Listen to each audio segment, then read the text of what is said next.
The airport was packed, noisy, and unforgiving, the kind of place where everyone seemed to be rushing toward a future while 17-year-old memories had no business showing up.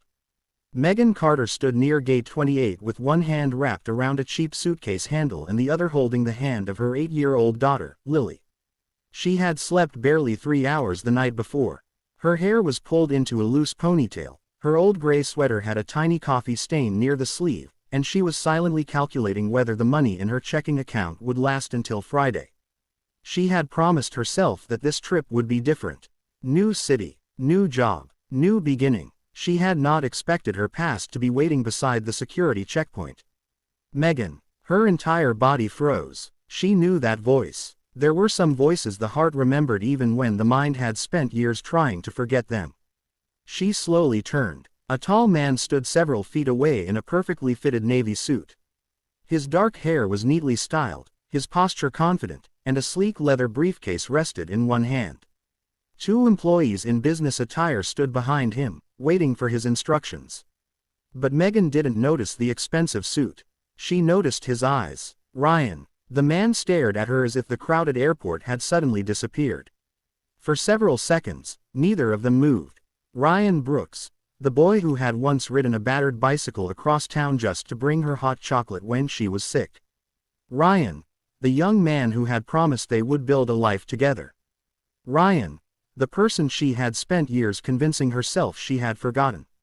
He looked older now, more confident, more successful, but the moment he said her name, Megan saw the same boy she remembered. Megan Carter, he whispered. I can't believe it's really you. She gave him a nervous smile. I can't believe it either. Then Ryan looked at the little girl standing beside her. Lily was watching him carefully. Ryan's expression softened. Is she yours? Megan nodded. She's my daughter. Ryan smiled politely. What's her name? Lily. Hi, Lily. Lily hid slightly behind her mother's arm. Megan felt embarrassed. She's shy around strangers. Ryan chuckled softly. I understand. One of the executives behind him cleared his throat. Mr. Brooks, we need to leave in about 10 minutes. Megan's eyes moved toward them. Mr. Brooks. Ryan glanced at his team and then back at Megan. Yeah, I suppose I should explain. But before he could say anything, the airport announcement interrupted them. Megan's flight was boarding. She looked at Ryan. I have to go. His expression changed. You just got here. I know. There was something painful in the way he said it. Megan picked up Lily's suitcase. Take care, Ryan. He watched her walk away. Then he did something his employees had never seen him do. He stood completely still. Because after 8 years of building a company worth hundreds of millions of dollars, after becoming a respected CEO whose name appeared in business magazines, Ryan Brooks had finally found the one person he had never stopped looking for. And she had just walked away from him. 8 years before that airport meeting, Megan had believed life was simple. She was 22. Ryan was 24. They lived in a small Midwestern town where everybody knew everybody, and their biggest arguments were about where they would eat dinner. Ryan had dreams of starting his own technology company. Megan wanted to become a teacher. They didn't have much money, but they had something they believed mattered more. Each other. Then Ryan received an opportunity in California. A small technology firm wanted him to join their development team. It wasn't glamorous. It wasn't guaranteed. But it was the opportunity he had been waiting for. Ryan asked Megan to come with him. She wanted to, more than anything. But just days before they were supposed to leave, Megan's mother became seriously ill. Megan couldn't abandon her. Ryan promised to wait. I'll call you every night, he told her. And I'll come as soon as I can. But life rarely follows promises. Ryan moved to California. Megan stayed. The phone calls became shorter. Then less frequent. Then one evening, Megan called Ryan's number and heard a stranger answer. Ryan had changed his phone. She sent emails. No response. She tried calling his old workplace. Nothing. Months passed. Then Megan discovered she was pregnant. Ryan never knew. At least, that's what she believed. Megan gave birth to Lily and raised her alone. She worked mornings at a diner, evenings cleaning offices, and weekends doing whatever temporary work she could find. There were nights when she sat at her tiny kitchen table with bills spread in front of her and wondered how she was going to make it through another month. But whenever she felt defeated, Lily would crawl into her lap and say, "Mommy, you're my favorite person." That was enough. Megan stopped looking backward. She built a small life for the two of them. It wasn't easy, but it was hers. Then, 8 years later, the company where she worked suddenly closed. Megan had no savings. Her rent was increasing, and Lily had just been accepted into a better school in another city. So Megan made a decision. She would move. She would start over. She had no idea that her first love was about to become part of that new beginning. Ryan didn't become a millionaire overnight. After moving to California, he had worked 18-hour days. He slept in an apartment with 2 roommates. He ate instant noodles. He was rejected by investors over and over. His first startup failed. His second attempt nearly destroyed him financially. But Ryan kept going. Eventually, he developed a software platform that helped small businesses manage inventory, payments, and customer data.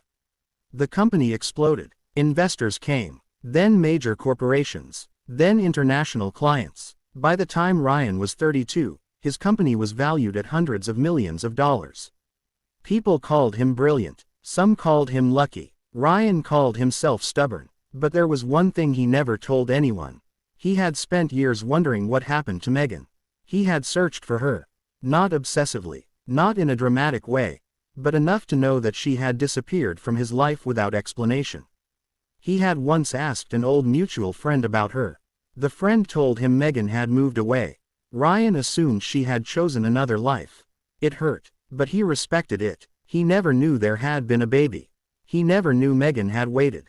And Megan never knew why Ryan's calls had stopped.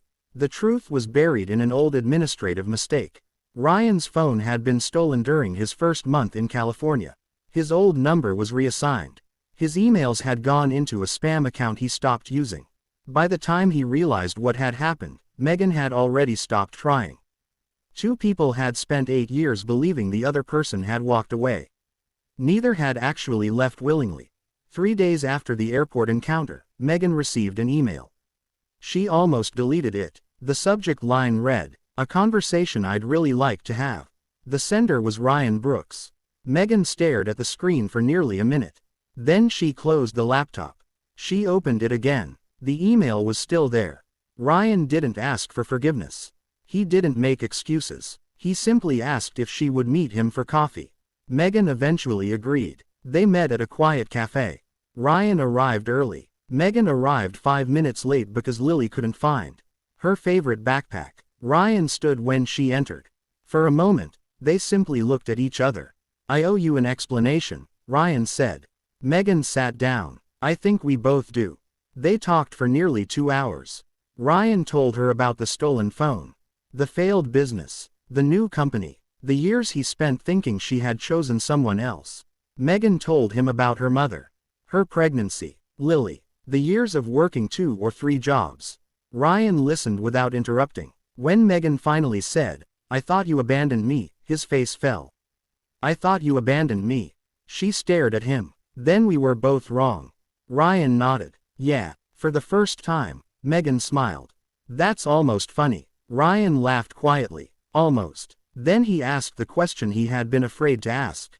"Is Lily my daughter?" Megan looked down at her coffee. "Yes." Ryan closed his eyes. For a few seconds, he couldn't speak. When he finally looked up, his eyes were wet. "Why didn't you tell me?" "Because I didn't know where you were. I would have come back. I know that now." Ryan leaned back. "What do you want me to do?" Megan thought carefully. "I don't want money. I wasn't going to offer money. You have no idea how many wealthy people say that right before offering money." Ryan smiled. "Fair." She continued. "I don't want Lily to suddenly have a rich father who buys her everything. She needs a father, not a bank account."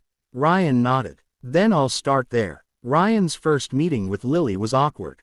He arrived at Megan's apartment carrying a small board game. No expensive toys. No designer clothes. No huge gifts. Just a game. Lily looked at him suspiciously. "My mom says you're my dad." Ryan swallowed. "She told me that too."